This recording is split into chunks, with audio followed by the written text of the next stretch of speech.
Howard. Richard Howard is a master of persona, form, and translation, and behind these lies a mastery of the exact and even exacting word. And I think I have this right. His first job out of college was not pool cleaner or dog walker or even the highly exalted editorial assistant, but lexicographer. He wrote dictionaries. But I knew him as Professor Howard. "Oh, call me Richard," he said. And of course, I did not dare. I knew him as Professor Howard when I was in graduate school, for he was my thesis advisor. A word about Richard Howard's teaching methodology. Workshops met for your standard 3-hour period, during which he lectured without notes on a contemporary poet that we'd read. He alternated between men and women, and he's a steadfast champion of women poets and has advanced many a career, not least of all mine own. And so this was how your class time was spent, and then you were to go off and compose poems, and when you felt you had some worth discussing, you were to call Richard Howard. So worth discussing, what does that mean? And you might ask him that, and he would say, "You'll know." And you would call him and make an appointment to come to his apartment on Waverly Place, which was quite famously bookshelves, floor to ceiling, and had this incredible, and still has, this incredible bathroom with floor to ceiling photos of his friends, photographs of his friends. And you would look at these photographs and realize, oh my gosh, that's, well, they're your friends too, Richard, which is one. See, now I dared to call him Richard. Did you hear that? I just said Richard.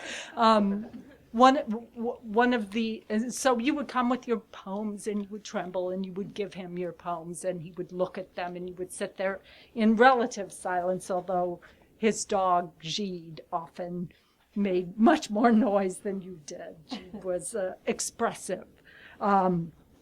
And one of the most incredible things that I learned from the experience of hearing Richard talk about poetry and having the great honor of Richard reading my paltry things was this sense of friendship with Emily Dickinson, friendship with Yeats, friendship with all of the poets of our tradition. It's as if they are all still alive in our reading of them.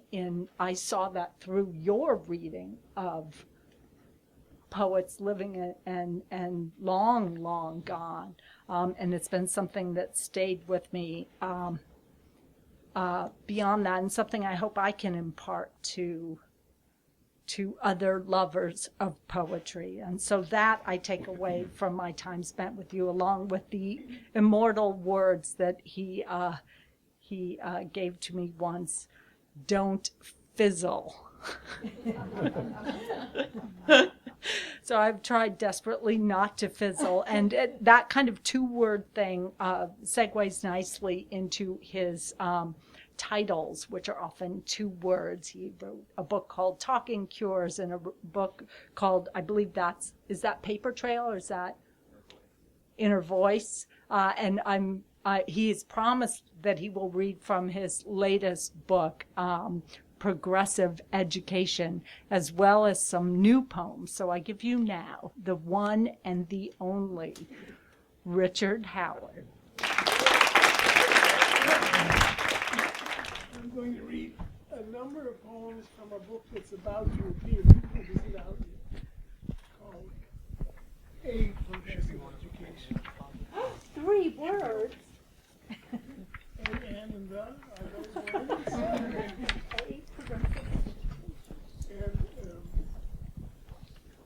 it is unlike any other of the 14 books that I've published because it is about the school that I went to in Ohio, which is a progressive school, and it was the making of my life, and fortunately I had a friend who was the year behind me, Ann Hollander, Ann Lesser, and she was then, her father was Arthur Lesser, my friend. And the two of us, Ann lives across Washington Square from me in New York now, and the wonderful thing is that we spent a great deal of time talking about Park School, and I put a picture of Anne on the cover, and you'll see it when the book comes out sometime during the summer. And I'm going to read a few poems from it. And though it's about a group of 12, 11-year-olds who were in 6th grade, and we all were very good at vocabulary. We weren't so good at other things, but we really did have our words, and you'll hear that in what's here. And I've made a group of, I think it's 4, no, I think it's only 3. And then I'll tell you about the next part of it. They tend to be long. And the 12 of us, I am not ever mentioned or in it. I am all 12, though. And because of something that happened to me some years ago when I wrote a poem about a picture of a family, and it was in Arkansas, and I thought, it's in Arkansas, nobody alive could possibly know what I've done, but I was sued just for the things I said about the photograph, and I got a lawyer, and he saved me from any trouble at all. But my publisher lost a lot of money. He had insurance, but it was distressing. And now I've found that I had to change the real names. So that Arthur Englander was no longer Arthur Englander, who was the villain of the piece. But what did we call him? Well, there's some debate. Engelhaus, yeah, Arthur Engelhaus. So then nothing, the law can't do a thing. And I brought 1, 2, 3, yeah, and these are there are 15 poems in the book. Of the 15, most of them are of the 12 students, and they all speak together, and they refer to each other, but the voice that is there is all of them. And I felt that it might be nice to have some grown-ups in there somewhere. So there are 4. There's the science teacher, Mr. Lee, and there's the homeroom teacher, Miss Husband, and boy, was that, I couldn't change that. And the kids talk about that a lot, as you'll hear, I think.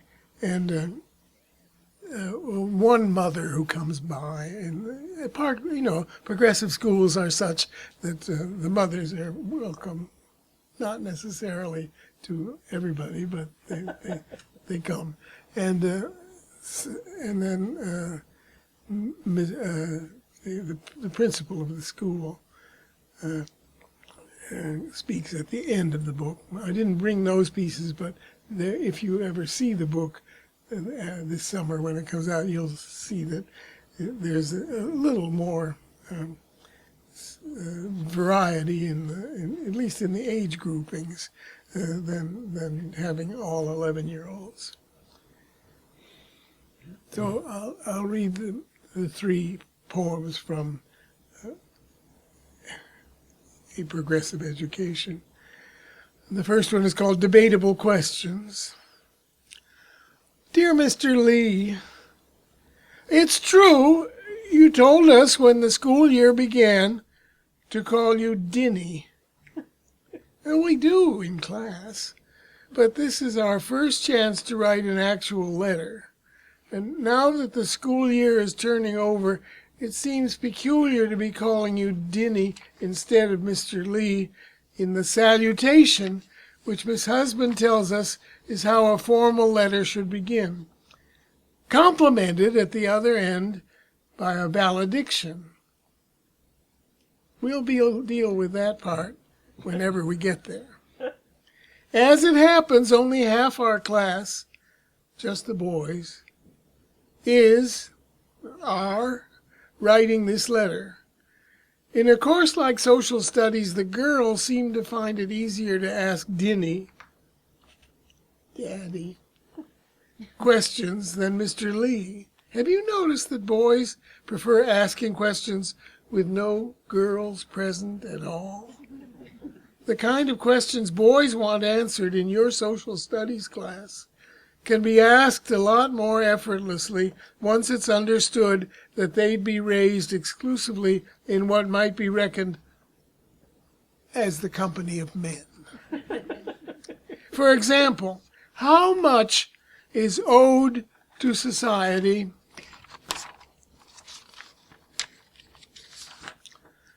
and how much to self-respect, and how much to what our mothers, not our fathers, have taught us about flushed or unflushed urinals.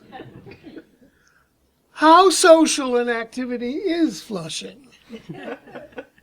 Arthur Engelhurst claims, he would of course, that leaving his pee in the urinals is a demonstration of selfhood, a kind of creative presence. That's not his words.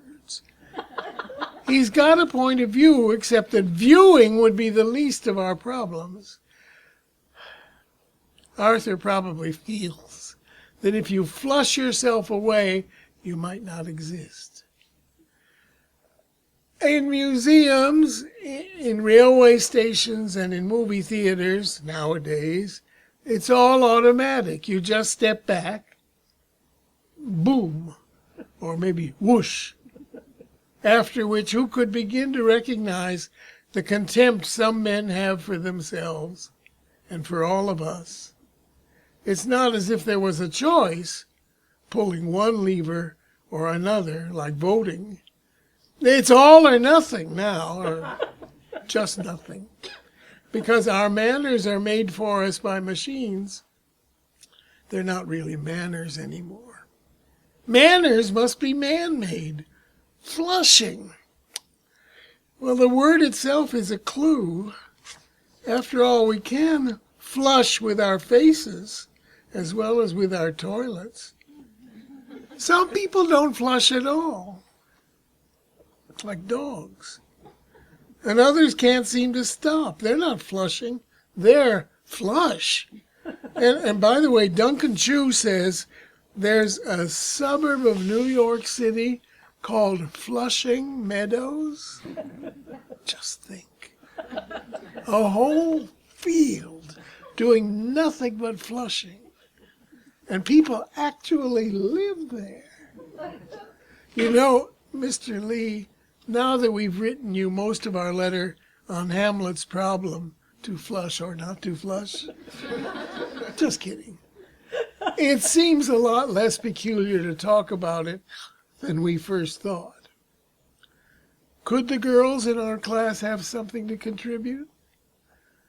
Or maybe next week we could all learn together, though some boys believe that a standing posture has to have everything in fact, to do with attitude, especially on voiding occasions. Looking forward, therefore, to next week's classes, Signed, yours faithfully, Kenneth and Jonathan Klein, David McConaughey, Michael Hopkinson, Duncan Chu, David Stashover. And please note, Arthur Engelhurst would not sign this letter, yet refused to let us delete his name occurring therein. Apologies from the boys. No.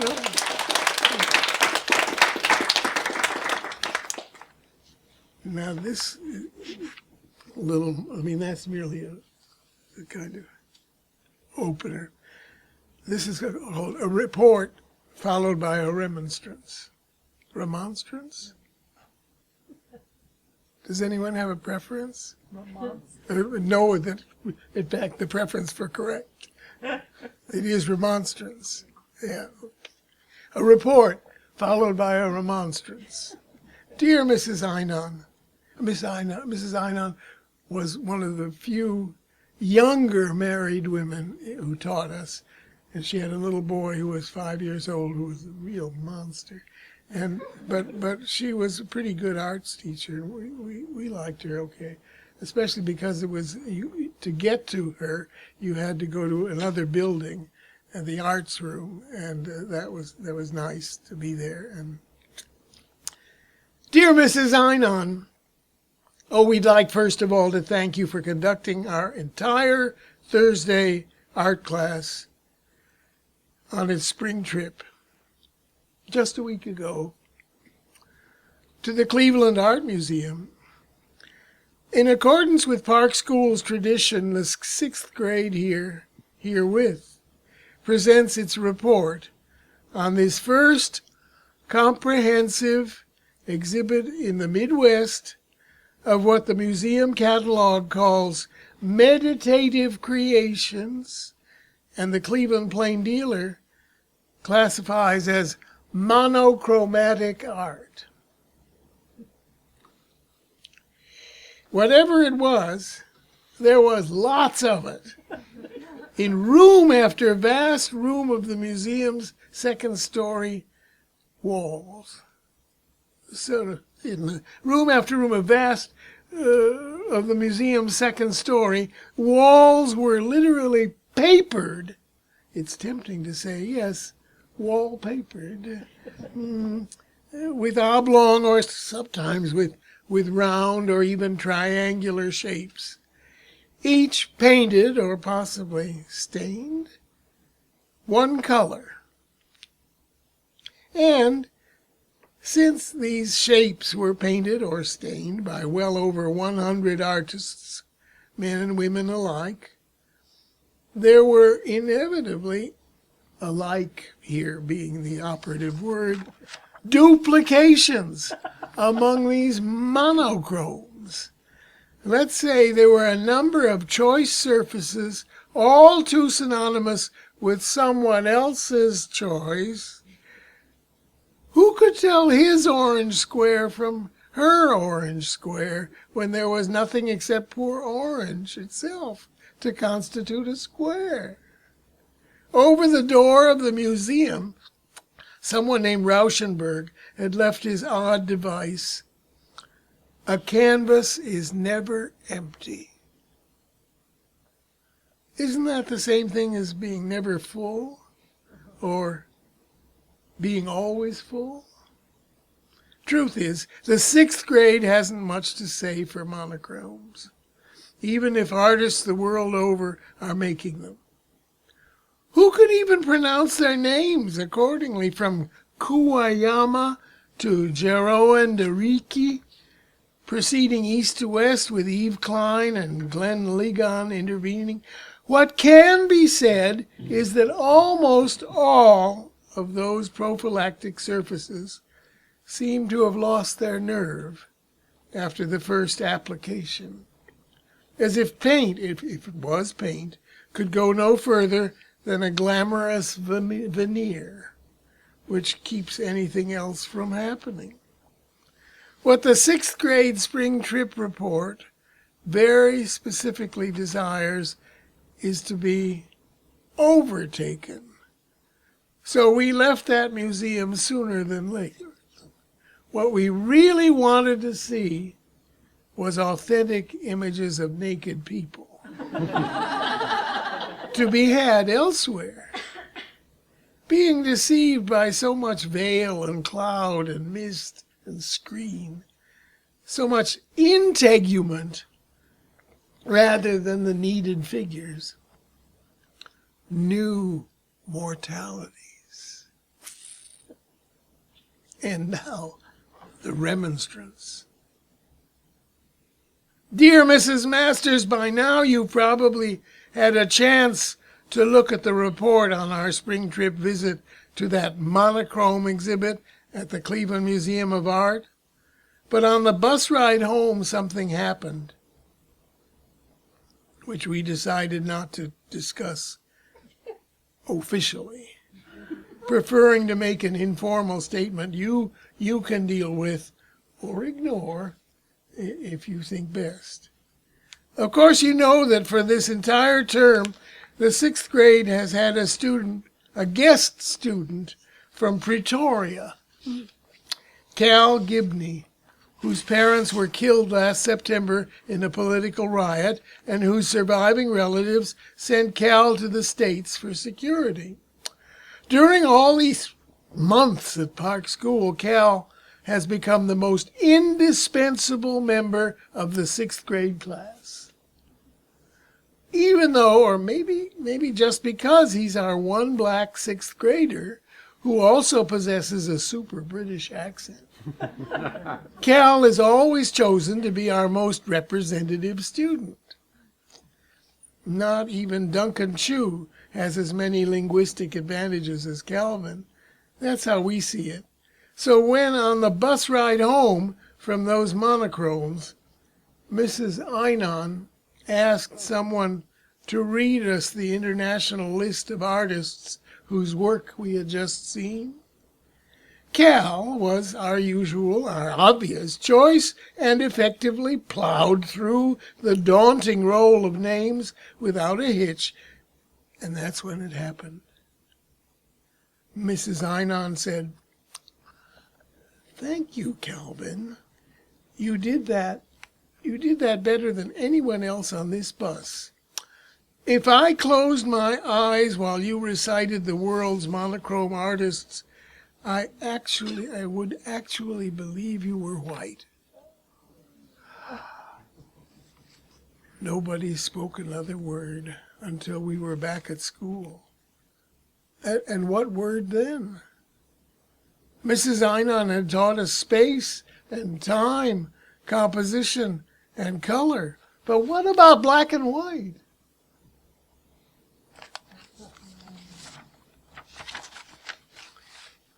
And this is the third sort of representative poem from this entire 15 that you would be stuck with if that's what I were reading.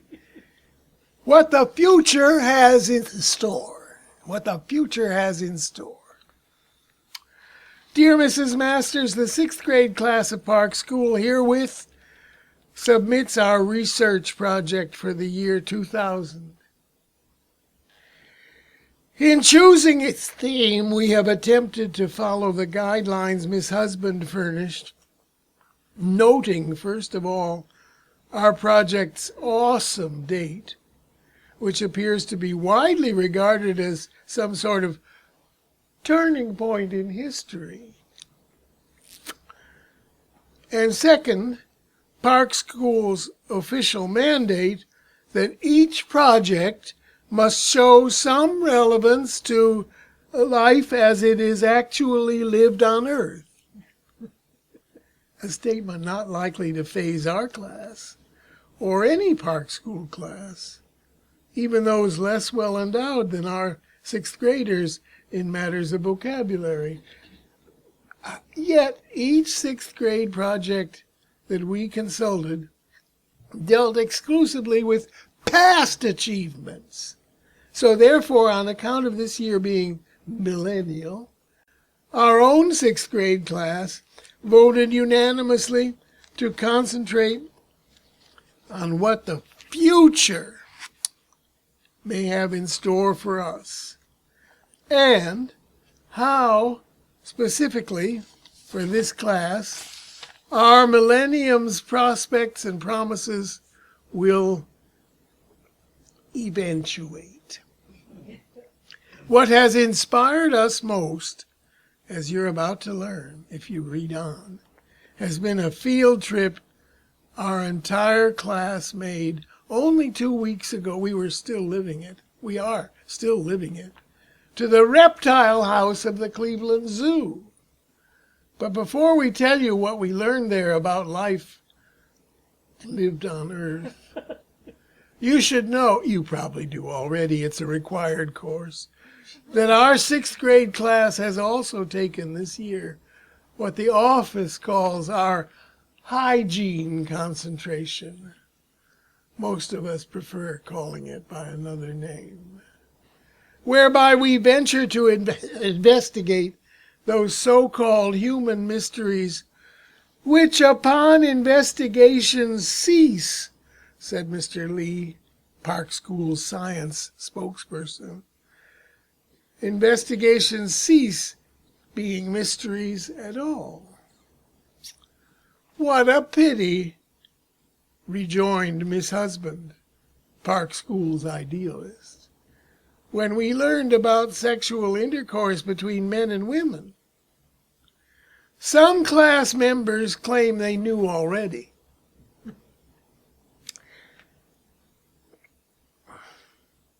But according to Miss Husband, most people know different things about SI.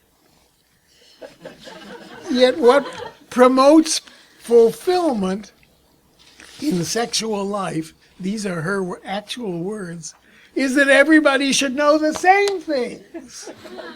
Well, for us this has been what Miss Husband calls a challenging term, because the whole class finds it hard to believe that grown-up people voluntarily subject themselves to such senseless behavior, which Miss Husband says they must in order to produce children and even hope to gain some form of pleasure by taking part in it.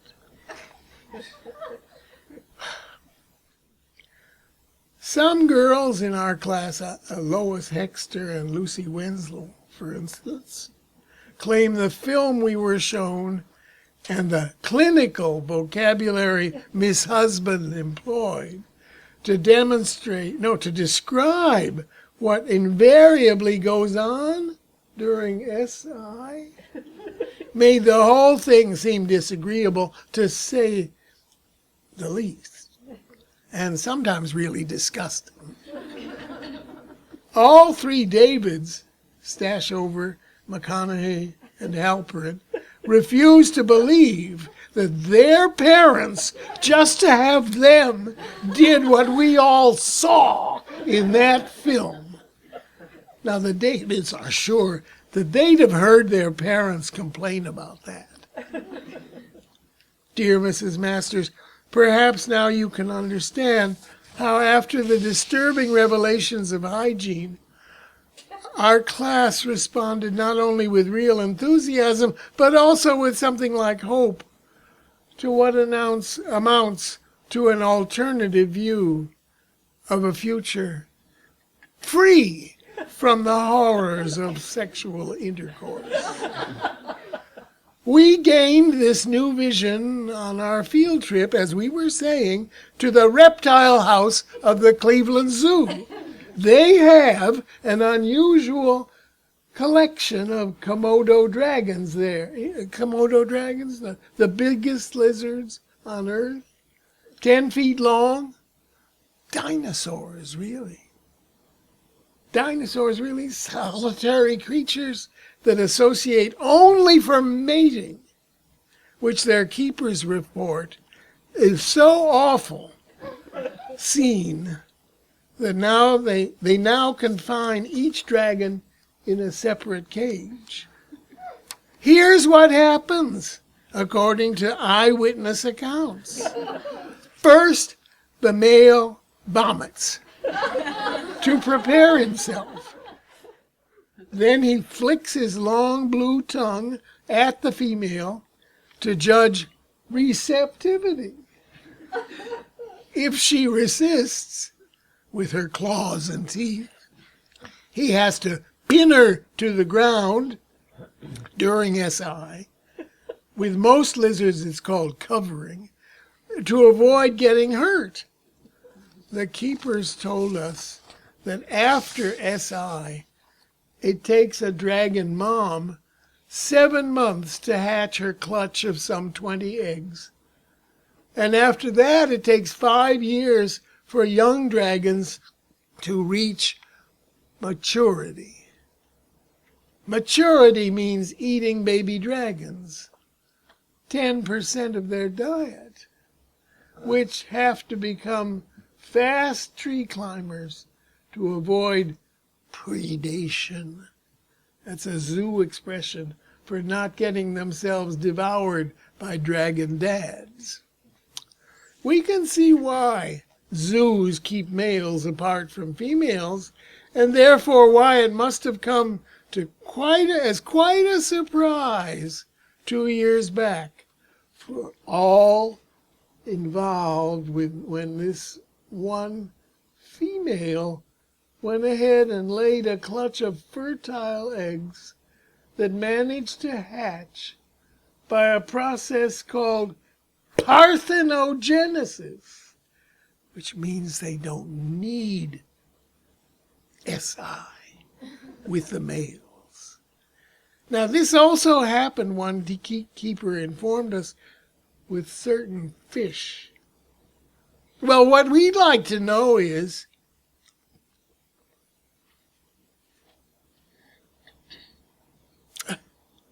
could science obtain similar results in humans?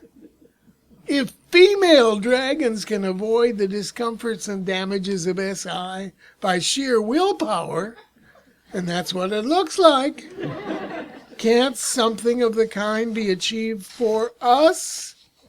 Mrs. Masters, this is what our class project would like to propose as its conclusion with the assistance of medical science. A vision of human life without SI. A new and improved version we conceived after contemplating the likely course of our grown-up lives in the years to come. These same Komodo dragons, as we can tell from the hatchlings' evolved stratagem of climbing trees to escape their own parents' appetites, are a high enough form of life, higher than certain fish, to provide modern science a model for an ameliorated human existence. Dear Mrs. Masters, with the single exception of Anne Wiebe, who is Catholic and therefore insists, quite erroneously as it now turns out, that there has been only one incidence of parthenogenesis in our life as it is lived on Earth, the whole 6th grade class of Park School is proud to propose this report on the future happiness of human life. Perhaps one of us in this very class will be able to relieve humanity of the burden of sexual intercourse. That is our fond hope. Signed, yours faithfully, Judy Abrams, Nancy Anders, Duncan Chu, Arthur Edelhurst, David Halperin, Jane McCullough, Lois Hexter, Lucy Wenzel, David McConaughey, David Stashover, Gene Sturgis, Kenneth and Jonathan Klein, and Michael Hopkinson.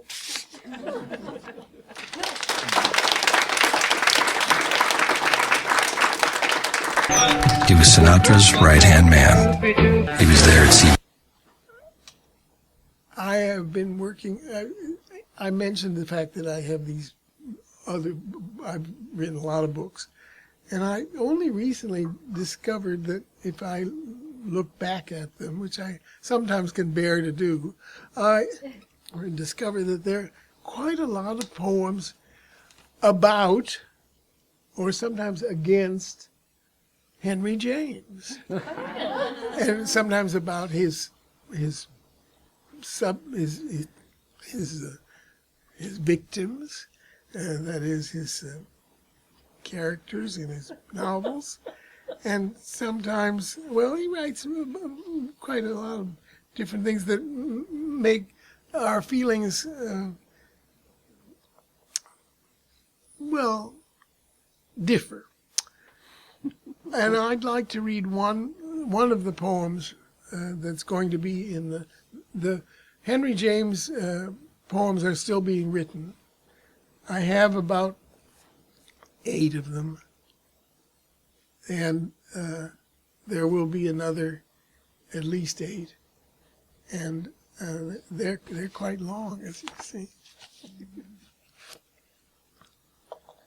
And this poem is called "Only Different," and you'll hear that phrase "only different" in the course of the poem, and you'll see why it's called that. And it's in the form of 4 letters. I better do a little explaining because it's easier than keeping you in suspense. The characters who fill this poem are real people. One of them is William James. One of them is his younger brother, Henry. And in 1904, William had been invited out to California to lecture at a new university called Leland Stanford University, where my friend David Alexander went to school, I believe. And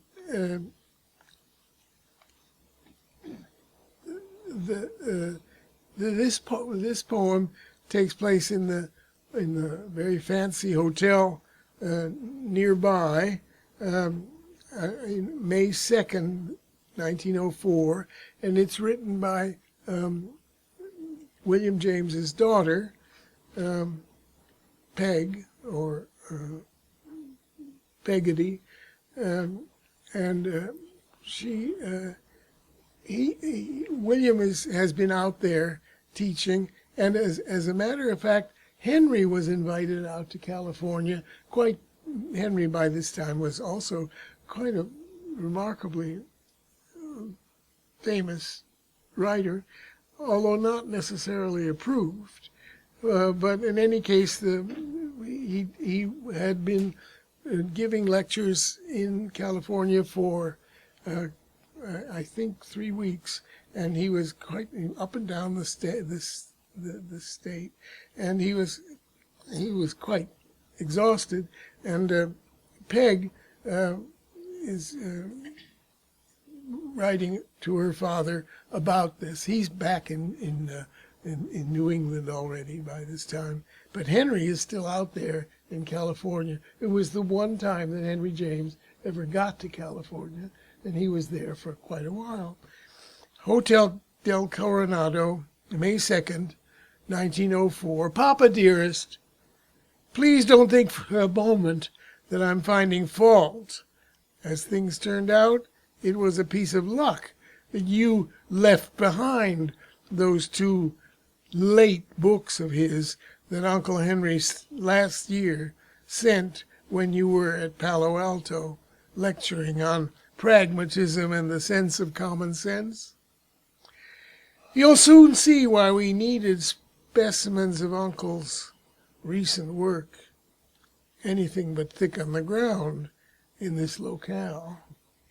And lo, there they were, in your old rooms at Stanford. Bruce, and that's her fiancé, Bruce says it was fate, and I assure you it never occurred to either of us to attribute their preternatural existence in the far west, wild or tame, to whether you had or hadn't read them. The great thing is that books by Henry James are here. And now for the explanation. Poor Uncle complained, oh, surely, Papa, you'll recognize the tune, of being so spent by the myriad claims of 900 members of a female culture club in Los Angeles, that with promises of quiet and cuisine, we conveyed him to this hotel on Coronado Beach, the grandest in the state, or in the States, where even Uncle could recuperate, or in his words, lie awake nights listening to the languid lisp of the Pacific. When the manager showed us the grand suite which had been reserved for Uncle's repose, he further revealed, in reverent tones befitting the grandeur of it all, that another author, quite a famous one, occupies with his wife and his 5 sons the matching rooms in the opposite wing. A Mr. Baum, L. Frank Baum, the name he uses, we were informed, for his books, which books, there are only 2 so far, have won a fervent audience of young readers, vast enough to constitute actual fame. It's true, Bruce himself has given his niece the Oz books, and it occurred to us that after a fitting interval of Del Coronado comforts, Uncle might like to invite this young author to lunch. He must be young enough to have those readers, and I, meanwhile, would obtain the Oz books to further ensure Uncle's taking part in such regalement, convinced as I am that after a regular regimen of 90 cultured female members, Baum might afford Uncle some refreshment. Bruce has already applied that sort of enkindling company for him, and is now determined to sound out Mr. Baum, who might, for all we know, be a shy old recluse, reluctant to meet anyone so august as Henry James. But 5 sons! Wouldn't any father enjoy some relief from all that filial life? Well, we're leaving Uncle here for a week with the Oz books, while I help Bruce pack, and then we all make our ways back to Chocorua. Despite the lurid splendors of California, well, Uncle claims that they are solely vegetal, Italy without the castles. I miss the shy glories of a New England spring. I'm so glad Mother wants the wedding to be at the Chocorua house. Bruce's parents say that they're thrilled to be visiting that part of the country, and I'm sure you'll love them as we love Bruce. So, well, he says he'll write after our historic luncheon with that famous author, Mr. L. Frank Baum. Having actually read The Land of Oz, Bruce claims it would be madness to suppose that these 2 poles of American romance, does what Maisie knew fit at the North Pole, the Land of Oz at the South, could even hypothesize each other's existence. He says by bringing them together, we might be doing our native literature some service by making Antipodean extremities meet. or at least meet us. I send all my love, and Bruce would send his if he were here. Peg. Well, that's the first of 4 letters, and that was dated May 2nd, 1904. And this is the second letter, Hotel del Coronado, May 7th, 1904. Pegot, dearest niece, what could you have hoped to effect in terms of collegial communion, if this was your initial goal, or even the mere polite impingement of fellow strangers in this ever so richly cupolaed and calumniated caravanserai, by allowing, indeed by exhorting your helplessly critical old uncle to acquaint himself all too utterly with the literary productions of Mr. L. Frank Baum. Any neophyte with a sweet tooth sufficiently sharpened by commercial enticement, I allude thus indelicately, dear child, prompted by eons of promiscuous exposure to the twaddle of a tribe deluded by the notion that to write for children one need be merely childish. Any scribbler, and with this tree you set before me is the unconditional epitome of the dreadful forest I speak of, might be counted on to commit, indulged by an infantile reading, or read to public, and not merely to commit one book of Oz, but quite incorruptibly to deliver 2 already, and more sequelae liable to disembogue from such a source. A series infinite. If wizard, then why not witch? If land, then as likely bring forth sea, sky, indeed, a veritable invraisemblable library of Oz.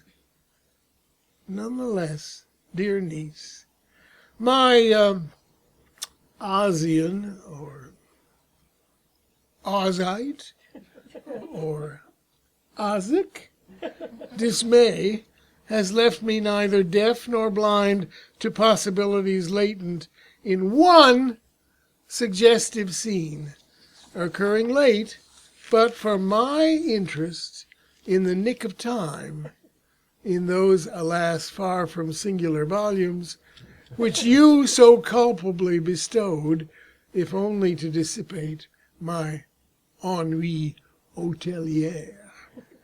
It is the case that what your father has habitually diagnosed as my compositional scabies was aroused only to be routed by Baum's treatment, or lack of treatment, of an episode in the final chapters of The Land of Oz.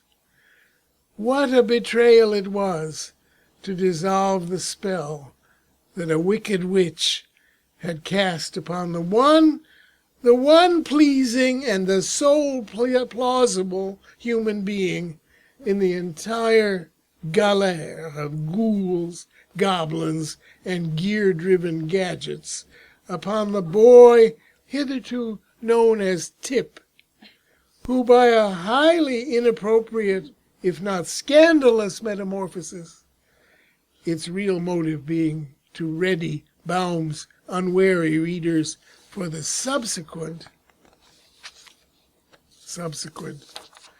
installment of, forgive me, looming ooze, emerges from the sorceress's cloud of occult incense, numbly smiling at his former companion's misgiving stares, and now emerges gorgeously gowned, girdled and garlanded by wanton peonies, gaudily arrayed, but how planted, how plucked, how plaited together, as Ozma, last princess of Oz.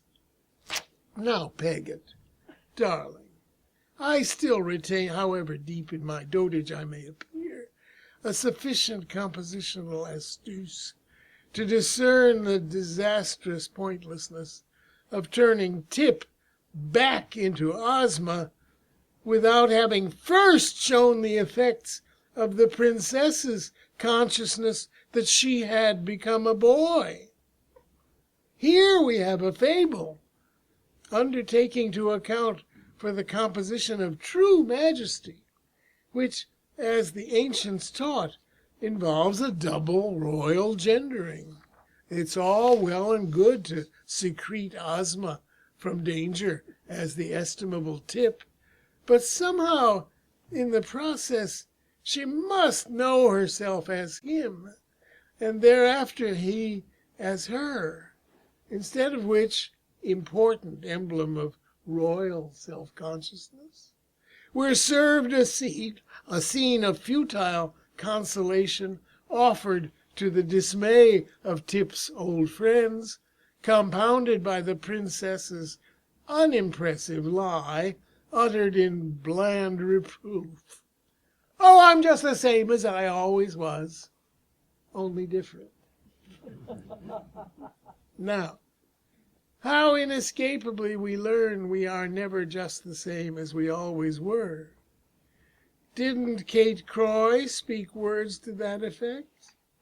Aside from his botched transformation scene, Baum's narrative, I will veil the sacred name, the Oz books are never novels, might have been run up by a seamstress overfond of sweets, who had eaten one too many eclairs and slept on her back to ill effect, before scribbling such a text, and one so ill illustrated. Though in that regard I am altogether unaware of what poor Baum's responsibilities may be, and wish to remain so. Indeed, dear Peg, it's best that I remove myself from all propinquity likely to result in a meeting, however accidental and nugatory, between the author, as he must be called, of the Land of Oz, and your fond, but, in the gift of this grand hospice, firmly sequestered old uncle. The third letter is from, I think it's, no, it's received at the, it's written in the opposite wing of the Hotel Coronado by, of course, on May 11th, 1904, by L. Frank Baum himself. Dear associate, you type your standing at Stanford University beneath your signature. So I assume that though but an associate, you are to be addressed as Professor Bruce Porter on more formal occasions than this note, in answer to yours and its enclosure of last week. It was kind, I believe, and generous as well, that no sooner had you found me at the Coronado than you asked me to lunch with your fiancé, and, more to the point, with your uncle-in-law to be, who, it appears, is a famous man of letters, unknown to me, although something in your tone implied that I might jump at the chance to meet Mr. Henry James. Well, I have lately corresponded with one William James, who is, I now learn, his brother, and your future father-in-law. It was, as I say, generous to send one of that brother's books with your letter. It was positively prescient. Do you, as I do, believe in second sight and other worlds than this one? I have long since accepted Theosophy's doctrines and rejoiced that my wife Maud and I had met in earlier incarnations.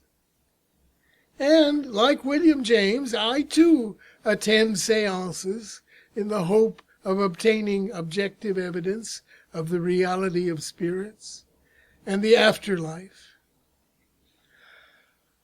Unfortunately, I could not find in Henry James's book a trace of the spiritual. Such writing supports literature like the rope that holds a hanged man. And this book, What Maisie Knew, seems merely an overheated hothouse, perfumed but tainted, for in this James's London society, transgressions of the few bear witness to depravities of the many. The novelist himself has taken sick, and his toilsome language creeps across the page, line after crapulous line, like so many worms, though merely words. Professor Porter, I have endeavored with my girls and boys to articulate all that is healthy and in every sense spirited in the youth of our country. Had I taken poor Maisie as a sign or, Lord help us, a model, Dorothy could never have survived a day in Oz. For what is Oz but where we are, magic and all?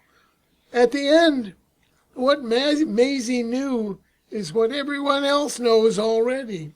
Who has money and who hasn't. It is William James who tells the truth. Our American form of fulfillment is worship of the bitch goddess success. That is our national disease, yet all I find in his brother's novel, in which he chews so much more than he can bite off, is bitching about the bush. No goddess even. Dear Porter, having read thus far into my ill temper, you will forgive me if I choose to skip your luncheon party, which will be no less agreeable for the absence of one guest, invited perhaps, but I am now convinced unwelcome. Yours, Lyman Frank Baum. And the final, again, it's Peg speaking, and this is from Palo Alto. Oh no, I guess it's not Peg. It's Bruce again. Bruce, dear Professor James, Peg and I supposed that in the times between the end of term and our cross-country trip to New Hampshire, there might be a cultural adventure here in store for us, escorting your brother to San Diego for a week's relief from lecturing from the audience he lectures to. We learned that L. Frank Baum, author of a couple of fantastic and fantastically popular books for children, more or less, was living on what Henry James calls the lagniappe of such popularity in the same hotel. Perhaps it was the inordinateness of the Del Coronado, a really extravagant resort, which inspired our scheme. Peg and I proposed to this pair of authentical literary lights, who I was rightly sure had never heard of one another, that they have what their various readers would nevertheless view as a veritable author's lunch.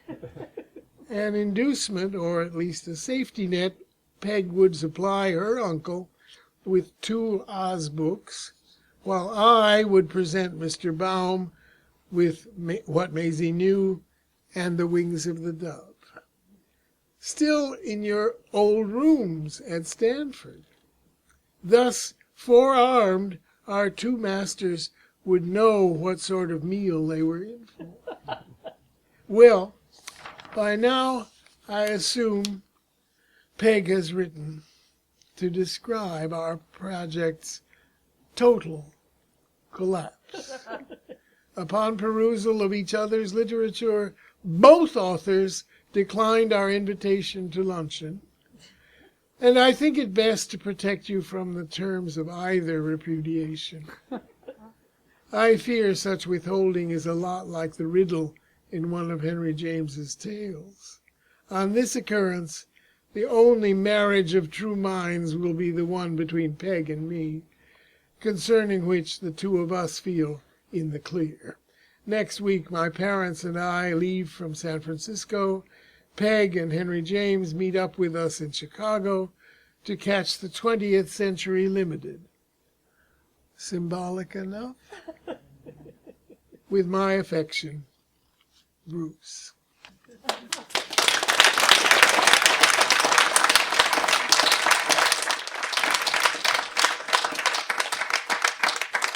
Now I understand that I was to abridge any further extravagance of my work by questions or even attacks on the part of my audience.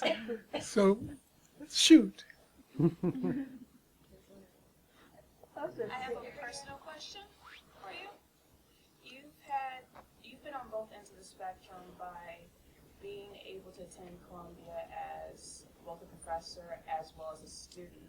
How intimidating, if at all, was it for you to make the transition across the threshold of going from pupil to peer? Well, there was after I graduated from Columbia, I went to Europe. The Sorbonne offered me something like a fellowship for a couple of years. And so I was there in Paris. And then I came back and I taught at Yale for 2 years. And these were all kind of experiments, I think, on the part of Yale. and down in Johns Hopkins and even out in Utah. And then I went back to Columbia, and it was quite a different matter. I mean, I had been living in Paris, I had gone to these schools, and I had been teaching, and then I had the chance to begin teaching at Columbia again, and it was not scary at all. Not for me, and nor for them. It was easy, and I've been there 15 years now, and it's fine. We have a good time. The faculty of the School of the Arts Writing Division is really remarkable, and they're wonderful. In the last 15 years, I might say that the students have changed a good deal. And they don't like to read. And, in fact, they don't read, and they only read when I get hold of them, and so forth. And we have sometimes we have a little trouble at Columbia because I'm so nasty about it all. But other than that, it's fine. And there has been no problem about having been a student and then being a professor. It's all right. And I'm going to continue. There's time. I can do some more work. Yes. I understand that you knew W.H. Auden, I think, before the war. Is there a good story you have about that? Well, I think I wish you had been able to tell me, because I could read one of the poems which is about him and all of that. But I don't have it here, and I don't memorize my poems the way he did. He would come to any poetry reading he gave, and he would simply speak the poems he decided to read. And there would be a moment when he forgot something, he would say, "Talk amongst yourselves," and then he would think, and then he would remember, and then he would continue. That was very impressive to me. As far as useful stories, well, this is one. It's not really a very secret story, but it's so good. He was on a train from Boston to New York, and Winston didn't like to take airplanes, especially that short a trip, and so. But he was in the lounge car drinking, and there were some young men about. I don't know how old, but he was aware that they were talking about him, and they asked one of the servers, a black person who had to answer, and he said, I don't know who he is, I don't know. But they thought what he Winston Auden heard them being asked was, "Is that Carl Sandburg?" And Winston Auden scribbled a little note, and he gave it to this guy, and he said, "Give this to the man who asked if I was Carl Sandburg." And the note read, "You have ruined Mother's Day." Does that work?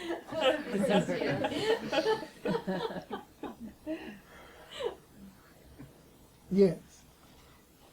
As a poet and a translator of poetry, I was wondering how do you feel translating, for example, when you translated Les Fleurs du Mal, and when you write your own poems, what is the difference in the experience of writing your own poems and translating? It's total. But that, I think I can answer it best by saying that there are really three things that I professionally do. I write poems and a lot of criticism. I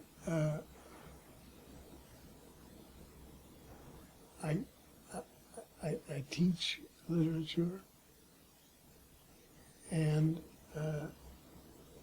I make translations.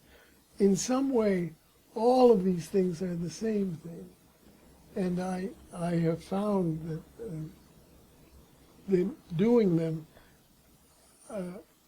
I don't need to stop doing one of them in order to do the next.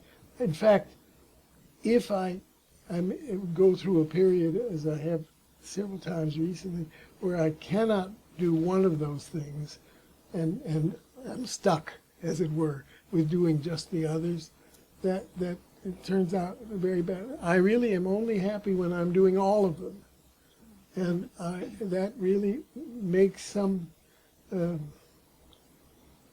satisfaction for me, and I don't think that there isn't a problem, except there's the problem that I have to do it that way.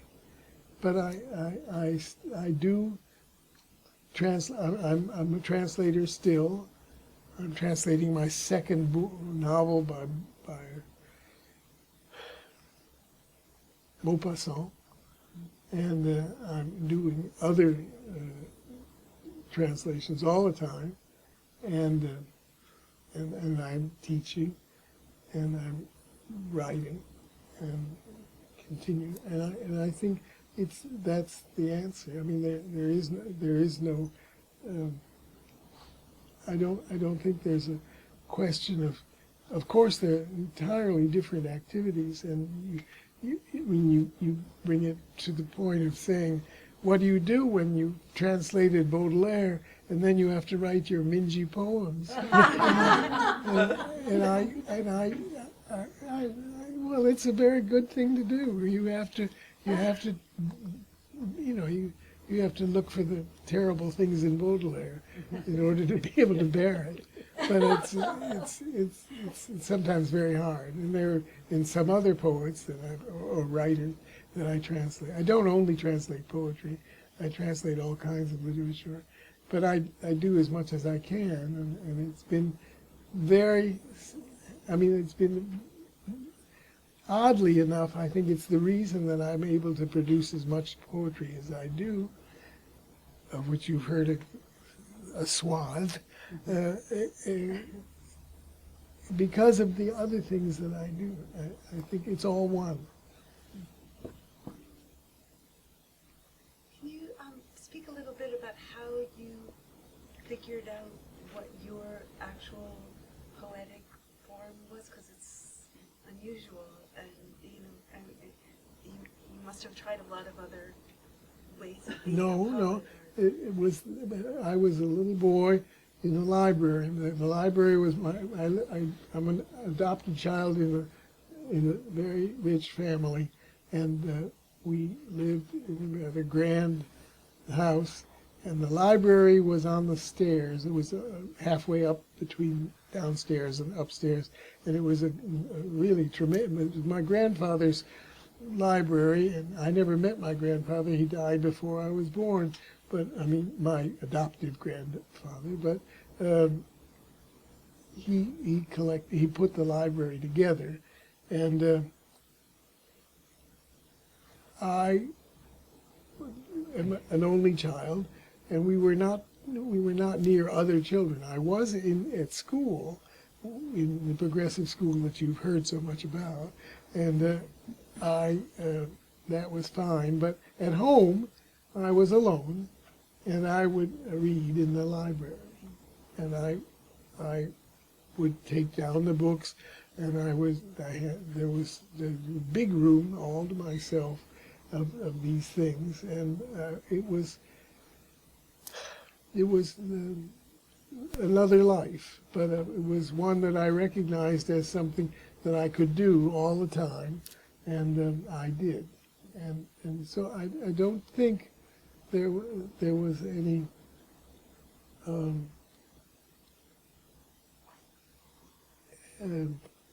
differentiation between my sense of reading the great books, or even other kinds of books, whatever, and making whatever I could. That too was part of each activity was part of the other, and it seemed to me that I was able to do that. And I always, that's the one thing I have to tell my idiot students who say they can't, they don't like to read, and they don't read, and they're afraid that it might spoil the originality of their work, and and so forth. But I tell them, if you read, you're going to be able to write, and if you don't read, you are not going to be able to write past the first book. And that has been I see that happening very often. I do have students who produce a first book and who don't read, but they don't go on. Is that any help? Yeah. I'm also curious about the shape of your poems. Oh yes, versus, I did want to answer that. I think, as I say, I was an only child, and I didn't have brothers and sisters, and we were so grand, and the house we lived in was so secluded that it was not easy to find Lois Hexter next door, because she was too far away, and the houses were all too sort of formidable to deal with. And so I think that I was interested in making up lives for myself to play with. And I began doing it quite early, not altogether early, but I began to be writing about other people, and who are always me, and but seemed to have been I think that's the reason anyway, and it has worked out pretty well for me.